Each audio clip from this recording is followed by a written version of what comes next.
David Chen, ang lalaking walang katulad. Kabanata 15:11. Bahagyang kumunat ang noo ni David at sumangot. Nang makitang tumigil si David, biglang tumibok ang puso ni Du Ziteng. Natatakot siyang malaman ni David ang sikreto. Kung nalaman ni David na uminom siya ng tableta ng gamot, tiyak na papatayin siya nito sa sobrang galit. Nang tumingin si Du Ziteng kay David na kinakabahan, nakita niyang naga-negative alangan lang si David at tuluyang itinapon ang tableta ng gamot sa kanyang bibig. Nang makitang umiinom si David ng tableta ng gamot, nakahinga ng maluwag si Du Ziteng.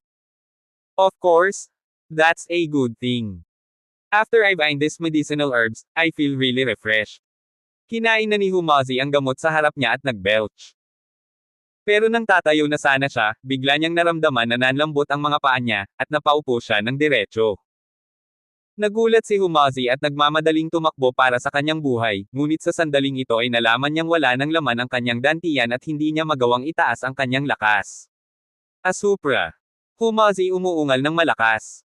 Sa sandaling ito, nakaramdam din si Zhao Chuang ng kawalan ng lakas sa isang iglap at bumagsak sa upuan. Tumingin si David kina Humaz at Zhao Chuang, ngunit walang pagtataka sa kanyang mga mata. Siya mismo ay nakahiga sa isang upuan, hindi gumagalaw. Nang makita ang eksenang ito, humagalpak ng tawa si Du Ziteng, hahaha, sa iyong IQ, naglakas loob kang pumunta sa Panglay Island para kumilos ng ligaw. Patayin mo ang kapatid ko at sirain ang rebulto, walang gustong mabuhay. Alisin mo sila. Kinawian ni Du Ziteng ang kanyang kamay at nagmamadaling humakbang pasulong para i-escort si David at ang iba pa. Du Ziteng, kasuklam-suklam na tao, talagang pinagdroga mo kami. Sigaw ni Humazi kay Du Ziteng. Dunan, dahil tinuring kitang kapatid, masyado kang tuso. Tumingin si Zhao Chuang kay Dunan, na nasa tabi niya sa sandaling ito, at napagalitan siya nang ibukan niya ang kanyang bibig. Bagamat bahagyang nagbago ang ekspresyon ni Dunan, tumayo siya at hindi nagsalita. Hindi umimik si David, tumingin lang siya kay Dunan ng bahagya. Nang salubungin ni Dunan ang tingin ni David, bahagyang umiwas siya. Hindi nagtagal, dinala ni Du Ziteng si David at ang iba pa sa ipinagbabawal na lugar. Mahusay na binuksan ni Du Ziteng ang pinto, at hindi nagtagal ay lumabas ang ilang gwardya mula sa ipinagbabawal na lugar at pinalitan si David at ang iba pa. Ang mga bantay sa labas ng palasyo ay hindi pinapayagang pumasok sa restricted area, tanging ang mga kabilang sa pamilya Do. Sa pagtingin sa mundo na biglang nagbago para sa mas mahusay, ang mga mata ni Zhao Chuang ay puno ng pagtataka dahil ito ang unang pagkakataon na nakita niya ito. Nagulat din si Dunan. Bagamat alam niyang may bawal na lugar sa palasyo, hindi pa siya napunta sa bawal na lugar. Bilang isang prinsipe, hindi makapasok si Dunan sa ganoong lugar kung nagkataon, ngunit dinala pa rin ni Du Ziteng si Dunan. May mga bagay din siyang napilitang sabihin sa kanyang anak. Pagkaraan ng ilang sandali, bago siya makarating sa mansyon, mahusay na itinulak ni Du Ziteng ang kanyang kamay pasulong. Natama ng ipinagbabawal na kapangyarihan, agad itong bumukas. Matapos dumaan sa ipinagbabawal na kapangyarihan, ang ipinagbabawal na kapangyarihan ay naibalik muli. Immortal Tiger Power, inutusan ang aking mga nasasakupan na magdala ng mga tao.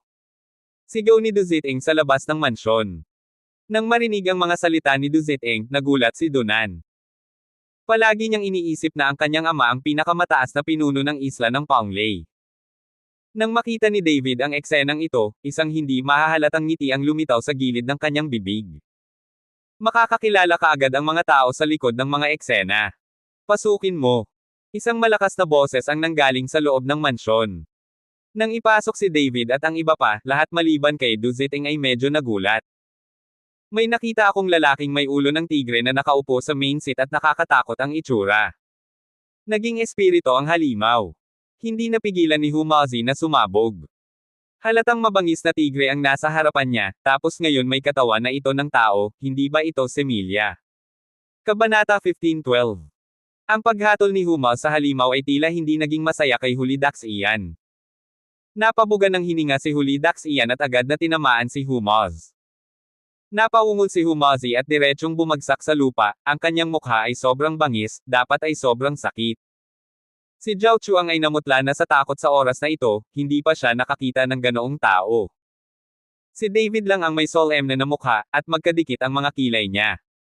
Hulidax Ian, ang taong ito ay si David. Tinuro ni Duziting si David at sinundan si Hulidax Ian. Bumangon si Hulidax Ian, and negative ahang lumakad pababa, at pagkatapos ay naglakad patungo kay David. Habang papalapit kami ng palapit, lalong nagiging halata ang paghinga ni Hulidax Ian. Ang ganitong uri ng paghinga ay malinaw na naiiba sa isang tao, at maaari itong tapusin na ang lalaki sa harap niya ay isang tunay na espiritu ng tigre, hindi isang maskara ng tao. Kapag nabuo ang isang demonyong tigre, maaari lamang itong mag-transform kung umabot ito sa estado ng pagbabaganga negative nyo sa itaas ng kaluluwa kung saan ipinanganak ito. Hindi lahat ng halimaw ay maaaring mag-transform sa anyo ng tao kapag naabot nila ang estado ng pagbabago, at ang mga kondisyon ay napakahirap. At ang demonyong tigre sa kanyang harapan, bagamat nag-transform na ito sa katawan ng tao, ay may ulo ng tigre, ngunit halatang hindi ito nagbago ng anyo. Malamang na ang demonyong tigre sa kanyang harapan ay hindi pumasok sa mundo ng pagbabago, ngunit gumamit ng panlabas na puwersa upang puwersahang magbago sa anyo ng tao. Ano? Habang palapit ng palapit ang huli immortal, hindi napigilan ni Duna na mapasigaw. Sa pagkakataong ito, si Duziting ay natakot hanggang sa mamatay. Nang makitang lumingon si Hulidax Ian at Luminga negative linga, mabilis na nakiusap si Duziting, Hulidax Ian, aso ito, ang aso ay isang mangmang at nababagabag na si Hulidax Ian, parurusahan ko siya ng mahigpit. Gayunpaman, hindi ito pinansin ni Hulidax Ian at muling tumingin kay David. Tumingin si Immortal Huli kay David pataas at pababa, at may liwanag sa kanyang mga mata. Ang isang mahusay, kamangha negative manghang, tulad ng isang magandang katawan ay mahirap lamang mahanap sa mundo. Ang mga mata ni Hulidax Ian ay puno ng kasakiman. Pagkatapos ay inabot ni Hulidax Ian at marahang hinaplos ang katawan ni David. Sa pagkakataong ito halos mamatay si David sa pagkahilo. Ngunit nang dumampi ang kamay ni Hulidax Ian sa katawan ni David, agad siyang natigilan at parang hindi kapanipaniwala ang kanyang mga mata. Bago hinintay na mag-react si Hulidax Ian, binasag ito ni David ng suntok at malakas na hinampas sa dibdib ni Hulidax Ian. Dahil sa biglaang pag-negative take na ito, ang kapangyarihan ng tigre ay huli na para makapag-react, at diretso itong nadurog at lumipad palabas mula sa impact. Malakas siyang nabangga sa upuan sa likod niya at nabasag ang upuan. Dahil sa biglaang pagbabagong ito, hindi makapagsalita si Duziting sa tabi niya. Si Hulidax Ian ay tumayo, puno ng galit, at isang nakakatakot na pagpilit ay nagsimulang tumagos, sa sobrang takot ay hinaila ni Duziting si Dunan pabalik-balik. Duziting, ang lakas ng loob mong ipagkanulo itong walang kamatayan. Tumingin si Hulidax Ian kay Duziting. Napilitan si Duziting at napaluhod sa takot na may takot, Immortal Huli, hinding-hindi maglalakas loob ang aking mga nasasakupan na ipagkanulo ka, pagkatapos ay uminom si David ng tableta ng gamot, ngunit hindi ko alam kung bakit, nandoon pa rin ang kanyang kakayahan. Hindi maintindihan ni Duziting kung bakit hindi nawalan ng kapangyarihan si David. Gusto din ng maliit na nakakalat na power pill na mawalan ako ng lakas. Malamig na ngumiti si David, at pagkatapos ay tumingin sa walang kamatayang kapangyarihan ng tigre, ikaw ay isang halimaw lamang, at nang ahas kang tawagin ang iyong sarili na isang walang kamatayan. Yuan Ying lang, maglakas loob na sumigaw kasama ako sa transformation realm. Si Hulidax Ian ay sumengot ng malamig. Kung talagang nakamit mo ang mundo ng pagbabago, paano ka magiging ulo ng tigre? Siguradong gumamit ka ng ibang puwersa para piliting magbago, at bilang resulta, bumagsak ang panlabas na puwersa, na nagmumukha kang tao at tigre. Tumawa si David.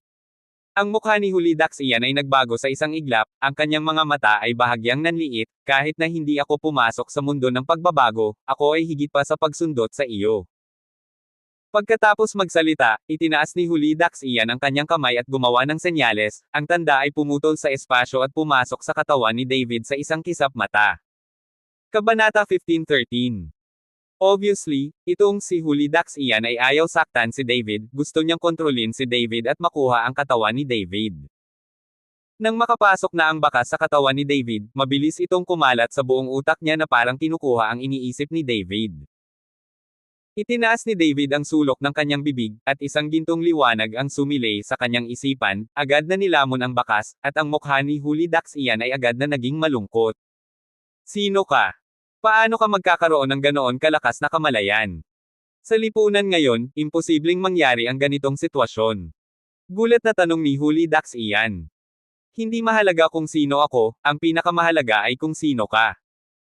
Bakit gagamitin ang mga rebel tong bato na iyon para makuha ang espiritual na kapangyarihan ng lahat? Ano ang layunin mo sa paggawa nito? Tinanong ni David si Huli Dax iyan. Alam mo ba talaga ito? Bahagyang naningkit ang mga mata ni Huli Dax iyan, sa lahat ng naririto, ang kanilang kapangyarihan ay ibinigay ko, ituturo ko sa kanila ang paraan ng paglinang ng mga immortal, hayaan silang tumuntong sa landas ng paglilinang, alisin ang mga sakit, at pahabain ang kanilang buhay. Paano kung makakamit mo ang espiritual na lakas mula sa kanila? Ako ang pinuno dito, ang Diyos dito, lahat ng mayroon sila ay akin. Nagsimulang magbuga ng mahinang liwanag si Huli Dax iyan. Nang makita ito, nagmamadaling lumuhad sina Duziting at Donan sa lupa at yumuko pa. At tumawa si David, dahil isa kang halimaw, paano ka magkakaroon ng ganoong kakayahan, huwag mong ipagmalaki ang iyong sarili, mayroon bang tao sa likod mo? Matapang, ang lakas ng loob mong sabihin na ang immortal na ito ay isang halimaw. Nagalit si Huli Dax iyan. David, napakatapang mo dito ay donasyon ni Huli Dax iyan ay ang Diyos ng Panglay Island. Galit na sinaway ni Duziting si David. Ito ay isang biro na ang isang tigre na naging espiritu ay naging Diyos na hinahangaan ng libu-libong tao. Malamig na singgal ni David. Matapang, ang lakas ng loob mong bastyusin itong walang kamatayan, gusto kong matikman mo ang kapangyarihan ko. Nagalit si Huli Dax iyan. Pagkatapos ay lumipad ang palad patungo kay David, at isang mahinang liwanag ang bumungad sa kanyang buong katawan, parang isang tunay na diwata. Yun lang, gagawin ko. Bahagyang nagulat ang katawan ni David, at ang buong pagkatao niya ay nagsimulang pumutok sa gintong liwanag. Ang gintong liwanag sa katawan ni David ay mas malakas kaysa sa liwanag ng walang kamatayang kapangyarihan ng tigre. Ngunit nang malapit ng walisin ni David ang kanyang palad upang harangan ang pag-negative take ng Tiger Power Immortal, napansin niya na ang strike ng Tiger Power Immortal ay may kakaibang lakas ng pagsipsip, at ang espiritual na kapangyarihan sa kanyang katawan ay hindi inaasahang hindi makontrol. Magsimulang magluto. Sa pamamagitan ng pagsipsip ng iyong kapangyarihan, tunay kong maaabot ang kaharian ng pagbabago at maging isang tunay na tao. Isang puyo ng tubig ang nabuo sa palad ni Huli Dax iyan, na nagsimulang patuloy na sumipsip ng espiritual na kapangyarihan sa katawan ni David. Nang ang espiritual na kapangyarihan sa dantian ni David ay malapit ng masira sa kanyang katawan ng hindi mapigilan, ang dragon na kristal sa kanyang dibdib ay biglang kumislap. Isa, ang kapangyarihan ng dragon ay agad na pinigilan ang kumukulong espiritual na kapangyarihan. Pagkaraan ng ilang sandali, nakita ni Huli Dax iyan na ang kanyang diskarte ay hindi gumana, at si David ay walang epekto, kaya hindi niya maiwasang magulat. Paano kaya? Kumunat ang noo ni Huli Dax iyan. Ang mga mata ni Huli Dax iyan ay kumislap, at ang espiritual na kamalayan ay agad na bumaril kay David, gusto niyang makita kung sino si David. Ngunit sa sandaling nagliwanag ang banal na kamalayan, ang gintong liwanag sa katawan ni David ay kumikislap at pinutol ang banal na kamalayan. Nakita ni Huli Dax iyan na walang silbi ang banal na kaalaman, umatras siya ng 2 hakbang, at pagkatapos ay nagpakawalan ng dagandong ng tigre. Pagkatapos ay iangat ang setro mula sa gilid, at ang hiyas ng setro ay magsisimulang magpakinang ng nakasisilaw na liwanag. Pinaliwanagan ng liwanag ang buong mansyon, at napapalibutan din si David ng liwanag, kaya hindi ito maiiwasan. Nais ni David na gamitin ang ginintoang liwanag sa kanyang katawan upang pilitin na ibalik ang liwanag na nakapaligid sa kanya, ngunit gaano man kumurap ang ginintoang liwanag, natatakpan ito ng liwanag. Kabanata 15:14. Sa ilalim ng sinag ng liwanag, nakita ko ang isang gintong dragon na giant negative ahang lumitaw sa likuran ni David. Isang makapangyarihang ginintoang dragon ang lumipad sa itaas ng ulo ni David. Sa sandaling ito, ang ginintoang liwanag sa katawan ni David ay maunlad. Isang ginintoang liwanag ang kumislap, na naging dahilan upang ipikit ng lahat ang kanilang mga mata, at maging si Huli Dax iyan ay umatras. Ang totoong katawan ng Golden Dragon, masarap na karne, talagang masarap na karne, hahaha. Si Huli Dax iyan ay tumawa ng malakas, at ang kasakiman sa kanyang mga mata ay nagniningning na walang lihim. Nagsimulang lumitaw ang mga kaliski sa katawan ni David, at ang buo na gininto ang katawan ay na-negative activate, at pagkatapos ay tumingin siya kay Huli Dax iyan ng may matitirang mga mata. Sino ang Panginoon sa likod mo? Ikaw, Halimaw, hindi kailanman magkakaroon ng ganoong kalaking kakayahan. Isang hakbang pasulong si David at tinanong ang kapangyarihan ng tigre mula sa walang kamatayan. Kung gusto mong malaman, hampasin mo ako, natural na sasabihin ko sa'yo. Si Huli Dax iyan ay naglalabas ng fighting spirit sa kanyang buong katawan, na sinundan ng isang malakas na hiyawan, ang kanyang katawan ay agad na naging isang itim na anino, at ang kanyang katawan ay umikot ng mabilis.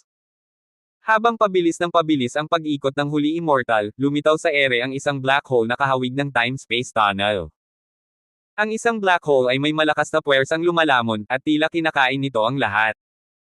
Ang buong Panglay Island ay unti-unting lumubog sa kadiliman, at ang lahat ay nataranta. Sabi ko, ako ang master dito, lahat ay nasasakupan ko. Sinabi ni Huli Dax iyan, ang scepter sa kanyang kamay ay itinaas sa langit, at ang cetro ay agad na nagbuga ng sinag ng liwanag na direktang lumubog sa black hole.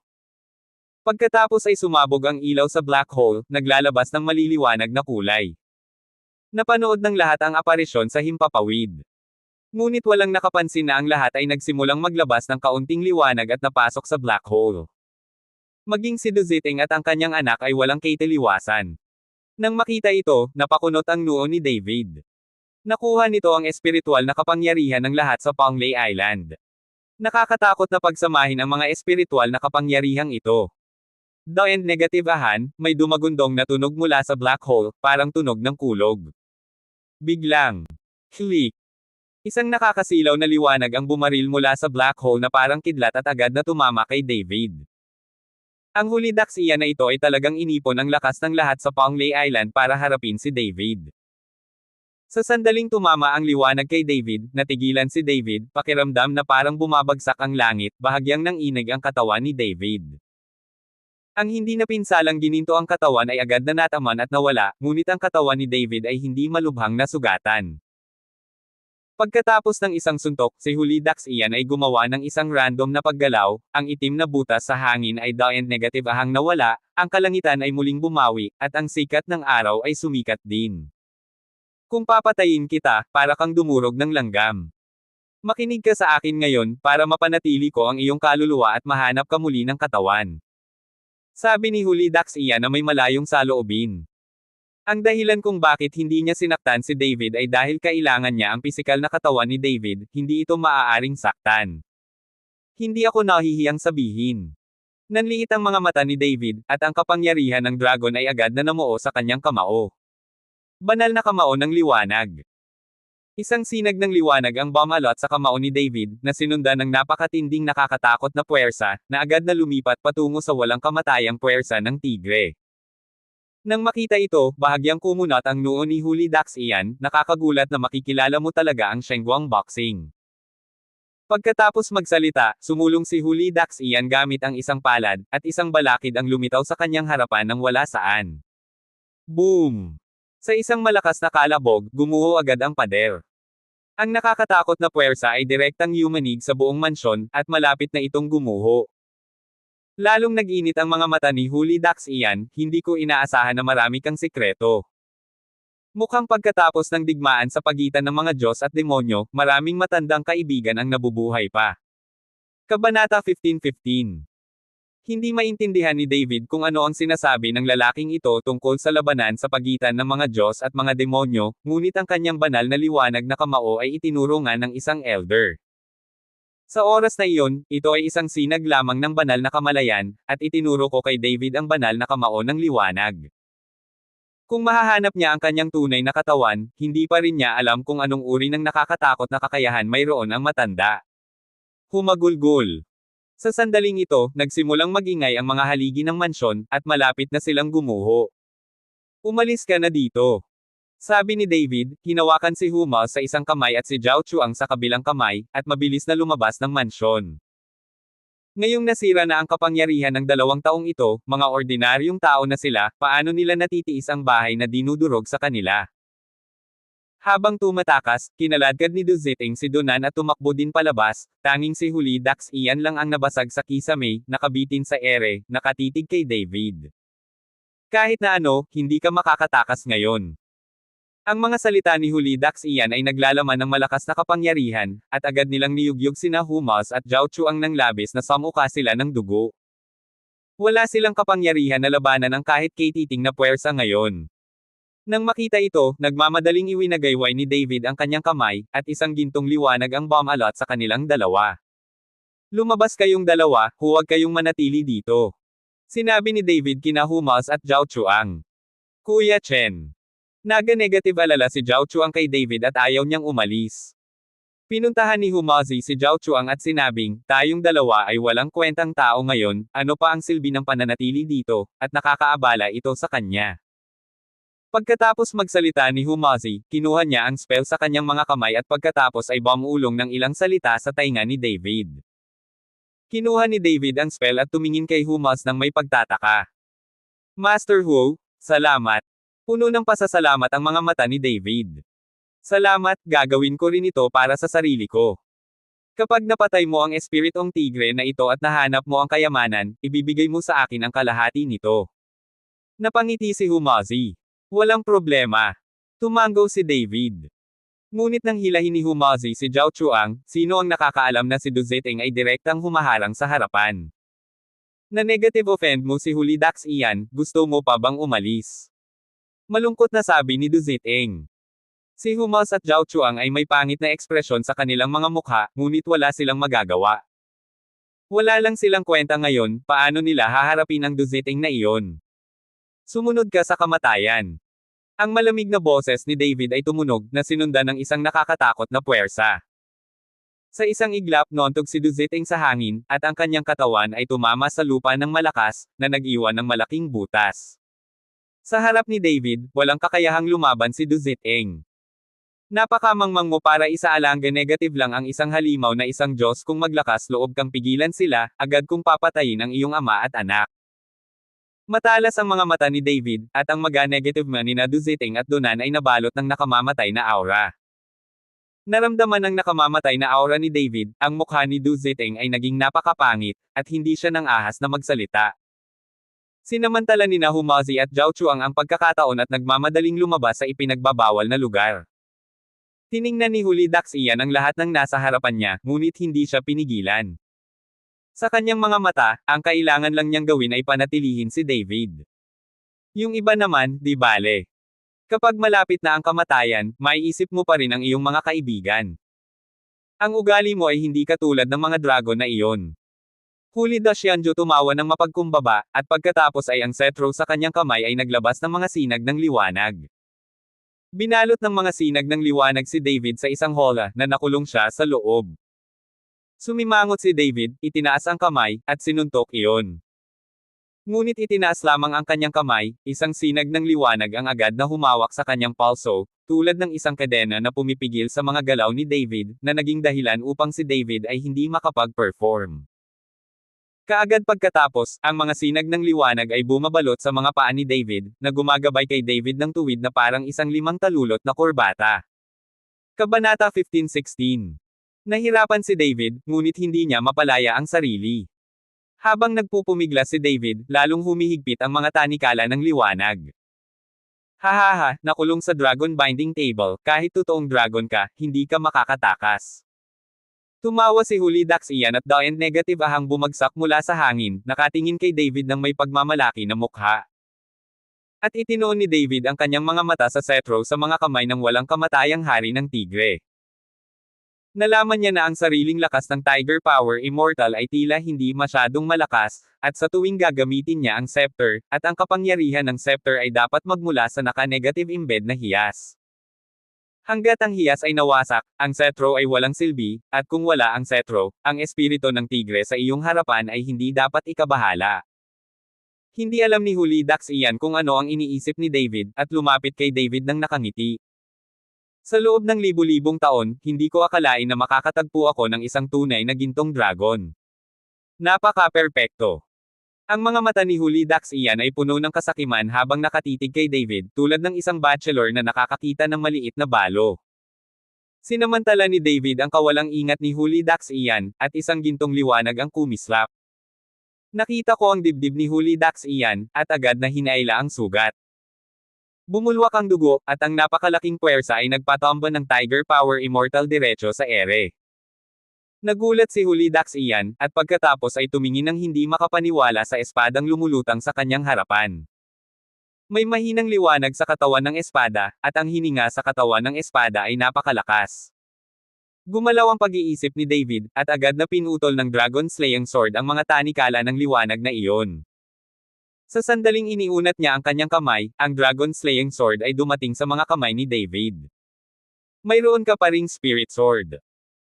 Bahagyang naningkit ang mga mata ni Hulidax iyan, ngunit ang espiritu ng espada ay hindi bukas, ito ay isang piraso lamang ng sirang tanso at bakal, naglakas loob kang saktan ako, gusto kong pagandahin ka. Pagkatapos magsalita ni Hulidax iyan, iwinagayway niya ang cetro sa kanyang kamay patungo kay David, at isang malaking puwersa ang lumipat patungo kay David.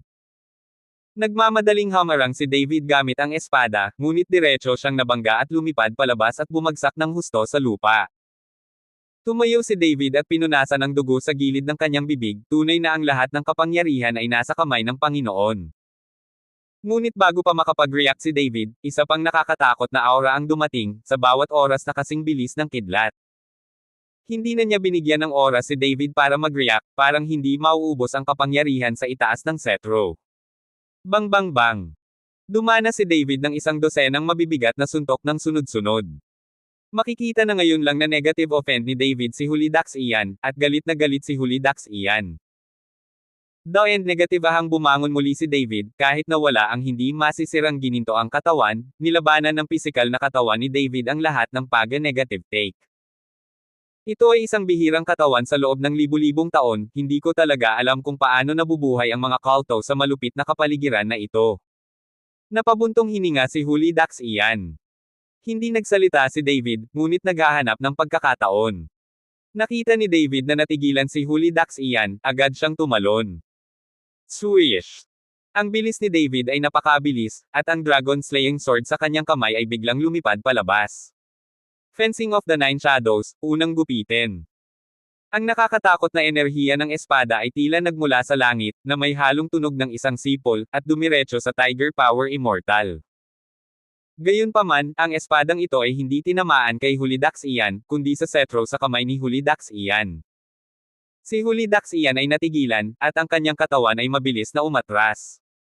Kilala mo talaga ang Nine Shadow Sword Art, ito ang pandarayan ng Sword God para sumikat. Habang siya ay umatras, hinawakan ng dakilang walang kamatayang si Huli ang cetro sa kanyang kamay at iwinagayway ang kanyang espiritu upang harangin ito. Ngunit ang sword chi na ito na ginamit ni David, na pumapatay sa layunin ng paalang at patayo, ay lubhang matalas. Huminga si Hulidax iyan ng ilang sunod-sunod na beses, ngunit hindi pa rin mapigilan ang matulis na enerhiya ng espada. Kumalabog. May nakakabinging tunog, at may apoy sa lahat ng dako. Ang lakas ng espada ay marahas na tumama sa cetro, naglalabas ng nakakasilaw na liwanag. Ang napakalaking kapangyarihan ay nakakabigla kaya naramdaman ni Hulidax iyan ang pamamanhid sa kanyang mga kamay, at ang cetro sa kanyang kamay ay halos malaglag mula sa kanyang mga kamay. Kabanata 15-17. Napakapangit ng mukha ni Hulidax iyan, at bahagyang nanginginig ang cetro. Nakita ni Duziting at Dunan, na nasa gilid, ang eksenang ito, at nalaglag ang kanilang mga panga sa gulat. Dapat mong malaman na si Hulidax iyan ay isang Diyos sa kanilang mga puso, ang pinuno ng Panglay Island, at lahat ng mayroon ng kanilang pamilya do ay ibinigay ni Hulidax iyan. Ngunit tinamaan ni David ang mga Diyos sa kanilang mga puso na medyo nalilito sa sandaling ito. Bahagyang naningkit ang mga mata ni Hulidax iyan, ikaw bata, hindi ka maaaring manatili. Si Hulidax iyan ay talagang may masamang pakiramdam sa kanyang puso. Palagi niyang nararamdaman na kung hindi niya ipakita ang buong lakas niya ngayon, natatakot siya na mamatay siya sa kamay ni David. Sa simula pa lang, minamaliit niya si David, hindi niya inakala na napakaraming sikreto ni David.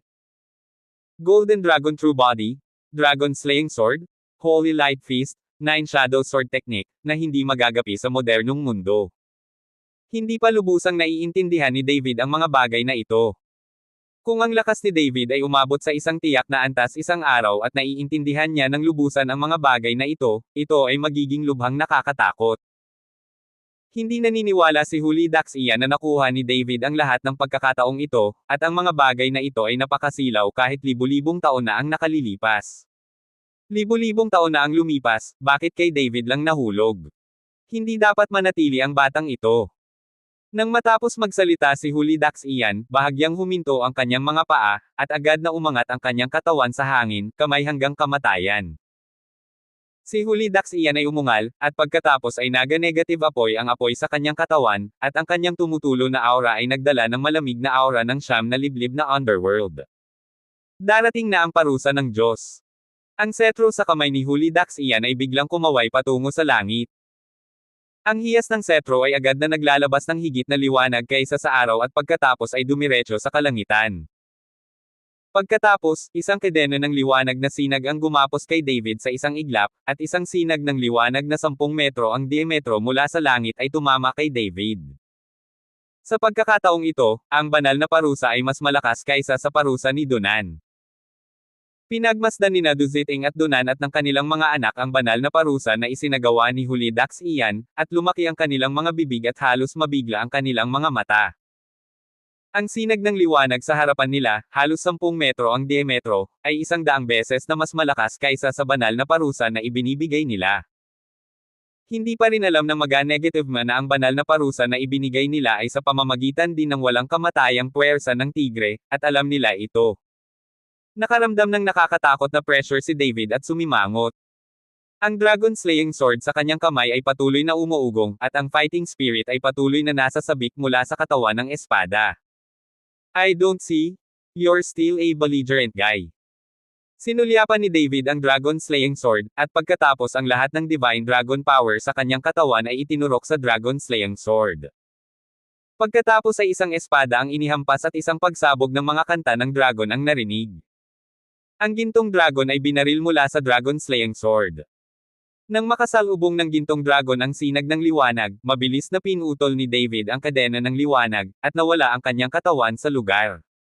Boom! Ang gintong dragon at ang sinag ng liwanag ay nagbanggaan, at ang dragon ay umungal at umungal. Naghalo ang puting liwanag na pinaghahabi at ang gintong liwanag, parang bombang sumasabog. Ang nagniningning na liwanag ay agad na nagpapaliwanag sa buong Panglay Island. Sa sandaling ito, maging ang araw sa kalangitan ay agad na lumabo. Kupas na. Nagtipon ang lahat sa isla ng Panglay sa labas ng bahay upang panoorin ang paglabas ng liwanag sa hangin. Lahat ay nagniningning mula sa nakakasilaw na liwanag na ito at mariing ipinikit ang kanilang mga mata. Walang exception ang Tiger Power Immortal na iyon, na iniabot upang harangan ang kanyang mga mata. Nagkalat ang mga sinag ng liwanag, at bago pa makapag-react si Hulidax iyan, nasa harapan na niya si David. Nakita ko ang dragon slaying sword sa kamay ni David, na agad na tumama patungo sa hiya sa itaas ng setro. Nagulat si Hulidax iyan at gustong protektahan ang mga perlas, ngunit huli na. Kumalabog. Ang dulo ng dragon slaying sword sa kamay ni David ay mabangis na tumama sa mga hiyas. Kabanata 15:18. Isang pagsabog ng nakasisilaw na liwanag ang nagliyab, at naramdaman na lamang ni David ang napakalaking kapangyarihan na sumunod sa dragon killing sword, na iniisip na tumago sa kanyang katawan. Ang kapangyarihang ito ay napakabangis, at maging ang kapangyarihan ng dragon sa katawan ni David ay agad na natalo. Naramdaman ni David na agad na napuno ng kapangyarihan ang kanyang dantian, at ang kapangyarihang iyon ay patuloy na bumuhos sa kanyang dantian ng walang tigil. Parang sesubog na ang dantian ni David. Ang buong katawan ni David ay kumislap ng pulang ilaw, at ang pulang ilaw na ito ay sumasalamin pa nga sa kalahati ng kalangitan. Ang dragon slaying sword ay naging pula ng dugo. Habang patuloy na bumubuhos ang mabangis na puwersa sa katawan ni David, nagsimulang lumitaw ang mga bitek sa makulay na hiyas na iyon. Lumaki ang mga bitek at sa wakas ay nabasag ang perlas. Nang makita ito, nagmamadaling binitawan ni Hulidax iyan ang setro sa kanyang kamay, at paulit-ulit na binawi ang kanyang katawan. May kaunting takot sa kanyang mga mata. Ano? Umungol si David, at pakiramdam niya ay sesubog na ang buong katawan niya. Sa pagtingin kay David sa kanyang harapan, si Hulidax iyan ay bahagyang nanginginig sa buong katawan. Dugo. Andito kaya si Lord Gorfind? Ang mga mata ni Hulidax iyan ay puno ng takot, at ang panggigipit ni David sa sandaling ito ay nagpaluhod sa kanya. Ang mga mata ni David ay napuno ng duguan ng mga mata at hindi nagtagal ay naging sobrang pula. Ano? Nagkaroon muli ng dagandong, muling sumabog ang hininga ni David, dumaan ang isang bagyo, at agad na nabasag ang eksena. Matigas ang ulo ni Hulidax iyan sa bagyo, habang sina Duziting at Dunan ay direktang sumabog ng 100 metro at bumagsak ng husto sa lupa. Hinding-hindi ko hahayaang kontrolin mo ako. Biglang kumislap ang gintong liwanag sa pagitan ng mga kilay ni David, at pagkatapos ay binibigkas niya ang heart purification mantra. Kasabay nito, ang anti-negativing na iniwan ni Humas ay direktang lumipad mula sa mga kamay ni David, at pagkatapos ay naging apoy at nasunog. Ang nasusunog na usok ay pumasok sa katawan sa pamamagitan ng ilong ni David. Binibigkas ni David ang Chingshi mantra sa kanyang bibig, at ang kanyang katawan ay may tadhanang pagtutuunan ng pansin, at nagsimulang pinuhin ang walang katulad na kapangyarihang ito sa kanyang katawan. Nagsimulang lumabo ang pulang ilaw sa katawan ni David at tuluyang nawala. Sa pagkakataong ito, bumalik na rin si David sa kanyang orihinal na anyo, ngunit ang paghinga ng kanyang katawan ay tila tumaas. Salamat sa spell ni Master Han. Nakahinga ng maluwag si David. Hindi niya inaasahan na ang isang maliit na hiyas ay naglalaman ng napakalaking kapangyarihan, at halos kunin niya ang kanyang katawan. Tumingin si Hulidax iyan kay David, ang kumpiyansa na buo noong una, ngunit ngayon ay wala na, at ang tanging natitira ay ang gulat sa kanyang mga mata. Kung wala ang setro na iyon, nakikita ko kung ano pa ang maaari mong gawin laban sa akin, at kahit anong galaw mo, gamitin mo lang. Malamig na tiningnan ni David si Hulidax iyan at sinabing. Hindi nagsalita si Hulidax iyan, ngunit tumingin kay Duziting at Dunan. Pumunta kayong dalawa dito. Sabi ni Hulidax iyan sa dalawa. Sandaling natigilan sina Duziting at Dunan, ngunit saglit silang naga-negativelinlangan. Sa orihinal, palagi nilang itinuturing itong Tiger Power Immortal bilang isang Diyos. Ngunit ngayon ay itinulak ni David ang Tiger Power Immortal sa isang hindi magandang posisyon, at silang dalawa ay nagsimulang mawala ng malay. Nakita sila ni Hulidax iyan na naga-negative alangan, kung hindi pa rin kayo darating, gusto ba ninyong parusahan kayo ng Diyos? Sa bagyong ito mula kay Hulidax iyan, at ubiling yumoko silang dalawa.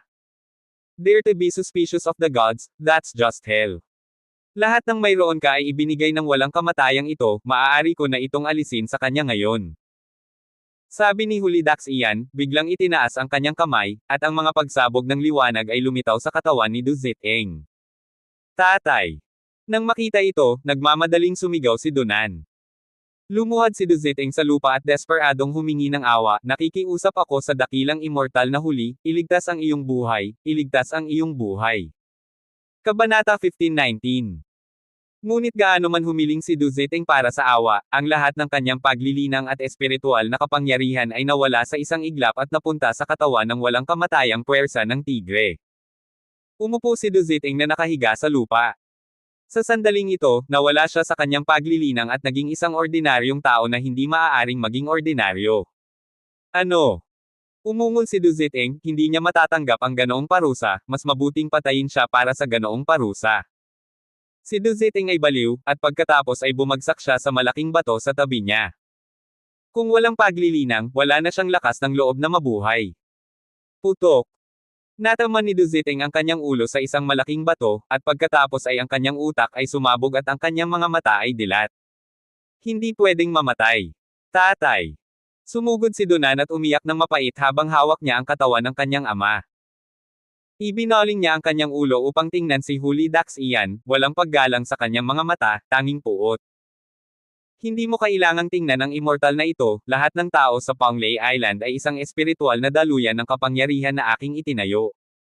Kaya kung kunin ang lahat sa iyo anumang oras.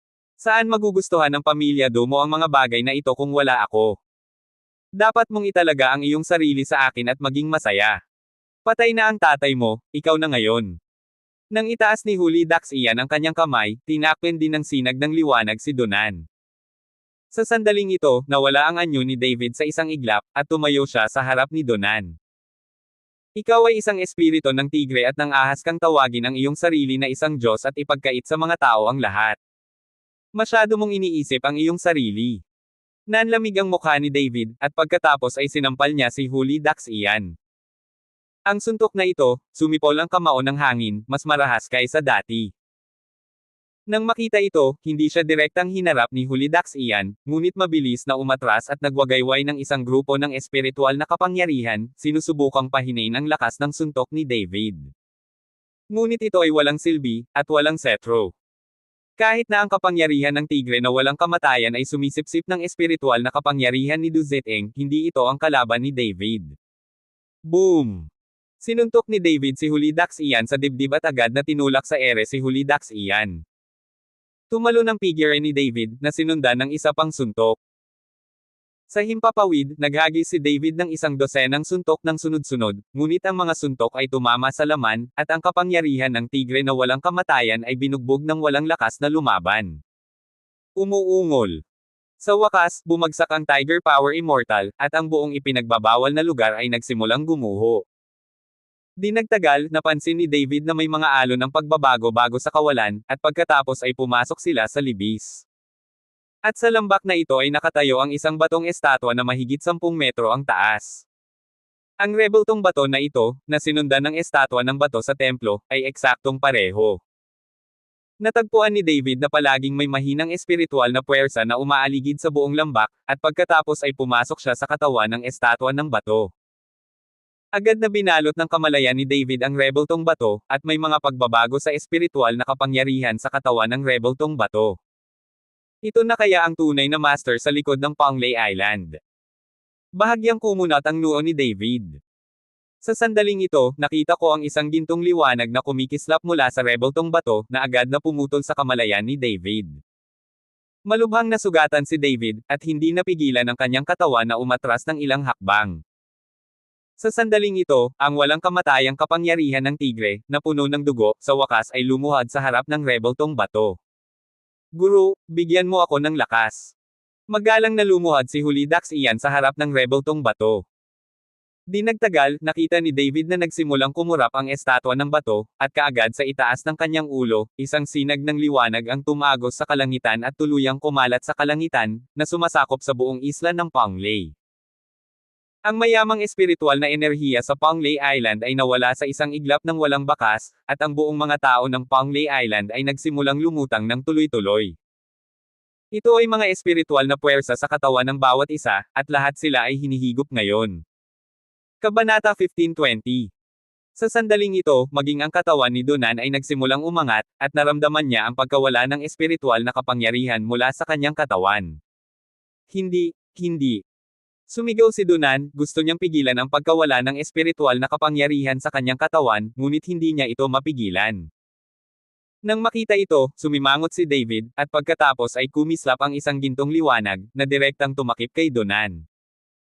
Kinokontrol ng Golden Light Barrier ang pagkawala ng espiritual na kapangyarihan sa katawan ni Donan. Sa buong Panglay Island, hindi mabilang na mga puwersang espiritual ang nagsimulang magtipon. Hindi ko hahayaang magtagumpay ka. Nang makita ito, tumalon si David, na sinundan ng isang gininto ang liwanag sa buong katawan niya at isang patong ng maputlang puting ambon na nakabalot sa kanyang kamao.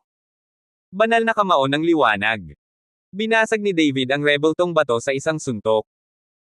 Hindi niya maaaring hayaang masipsip ng batong estatwa ang lahat ng espiritual na kapangyarihan, kung hindi, kahit na ito ay isang daan sa kanyang sarili, natatakot ako na hindi ito magiging isang kalaban para sa espiritu ng tigre na ito. Boom! Isang suntok ang tumama, ngunit nabigla ang katawan ni David sa napakalaking impact force, dahilan para diretso siyang umatras. Ang estatwa ng bato ay tila pinuprotektahan ng isang bagay at hindi maaaring magdulot ng anumang pinsala.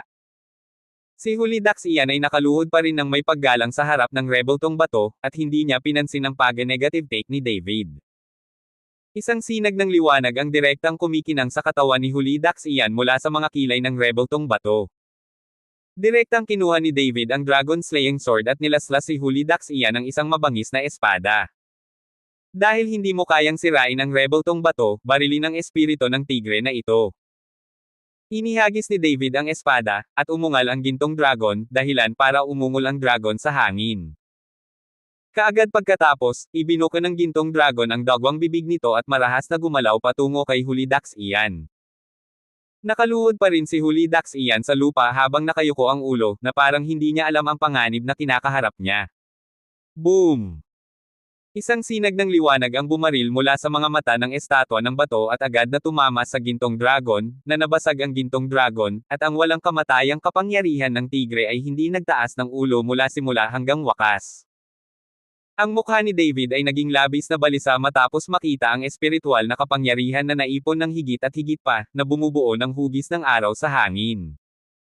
Hindi niya akalain na isa lamang itong estatwa ng bato, paano ito magkakaroon ng ganoong kakayahan. Hinawakan ni David ang dragon-slaying sword at nagpatuloy patungo kay Hulidax Ian. Alam niya na hanggat namatay si Hulidax Ian, gaano man kalakas ang rebulto, hindi niya ito magagawa sa kanyang sarili. Fencing of the Nine Shadows. Sunod-sunod na ikinawe ni David ang kanyang espada, at ang nakakatakot na enerhiya ng espada ay sumipol sa hangin. Boom! Ang lakas ng espada ay lumabas, ngunit agad itong napigilan ng mga sinag ng liwanag mula sa mga mata ng estatwa ng bato. Kinagat ni David ang kanyang mga ngipin, at ang dragon-slaying sword sa kanyang kamay ay patuloy na umaalis, at ang buong kawalan ay nagsimulang manginig sa ilalim ng lakas ng espada. Ibinaba ni Hulidax Ian ang kanyang ulo at naramdaman ang kapangyarihang ibinigay ng rebeltong bato. Mabilis na tumaas ang paghinga sa buong katawan niya. Ang espiritual na kapangyarihan sa kalangitan ay umabot na sa hindi maipaliwanag na antas. Itinaas ni David ang kanyang ulo at tiningnan ito, ang kanyang mukha ay walang katumbas na tensyon, ang kanyang bibig ay pumutok sa isang dagindong, at ang gininto ang liwanag sa kanyang katawan ay tumaas muli ng ilang puntos sa langit. Ngunit anuman ang mga galaw na ginamit ni David, hindi sila makalusot sa depensa ng rebulto. Upang makita na ang espiritual na kapangyarihan ng langit ay umabot na sa sukdulan nito. Sa sandaling nagngangalit si David, sumuko siya sa pag-negative take sa walang kamatayang puwersa ng tigre, ngunit tumalon at dumiretso sa nakakunot na bola ng liwanag ng espiritual na kapangyarihan sa hangin. Tiningnan ni Donan ang mahinang katawan ni David at lumingon sa malaya negative raw na bola ng liwanag sa hangin, at ang buong tao ay natigilan. Sa sandaling ito, si David, isang hamak na gamo-gamo sa apoy, ay tumama sa bato ng isang itlog. Ang napakalaking halaga ng espiritual na kapangyarihan ay pinagsama sa isa. Kung ito ay sumabog, ang kapangyarihan ay hindi maisip. Natatakot ako na ang buong Panglay Island ay maglaho mula ngayon. Nang makita si David na nagmamadali patungo sa bola ng liwanag na pinalamutian ng espiritual na kapangyarihan, ang tuktok ng estatwa ng bato ay kumislap ng pulang ilaw, at ang bola ng liwanag na pinalamutian ng espiritual na kapangyarihan ay nagsimulang maglabas ng mga sinag ng liwanag. Abangan ang mga susunod pang kabanata ng David Chen, ang lalaking walang katulad. For more updates, please subscribe to my YouTube channel and don't forget to like and share. Thanks for your support.